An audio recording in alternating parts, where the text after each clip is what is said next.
কুমিল্লার মুরাদনগর উপজেলায় মা এবং 2 সন্তানকে কুপিয়ে এবং পিটিয়ে হত্যার মামলায় আরও 6 জনকে গ্রেফতার করেছে র্যাব। মূলত একটি মোবাইল ফোন চুরির ঘটনাকে কেন্দ্র করেই এই হত্যাকাণ্ড ঘটানো হয়েছে বলে জানান র্যাব 11 এর অধিনায়ক lieutenant colonel HM Sajjad Hossain. বিকেলে রাজধানীর কাউরান বাজার র্যাব মিডিয়া সেন্টারে এসব কথা জানান তিনি। বলেন, শনিবার ঢাকার বনশ্রী এলাকা থেকে গ্রেফতার করা হয় তাদের।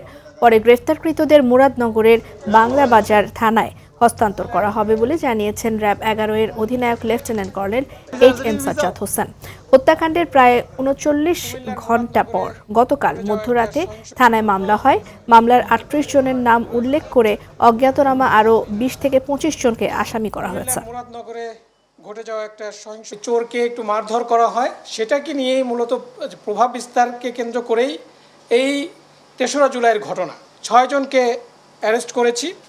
এর মধ্যে যে মামলা, তার মামলার 3 নম্বর আসামি, 5 নম্বর আসামি এবং 33 নম্বরের যে অভিযুক্ত, তাদেরকে আমরা অ্যারেস্ট করেছি এবং সাথে আরও 3 জন তাদের সহযোগীকে অ্যারেস্ট করা হয়েছে।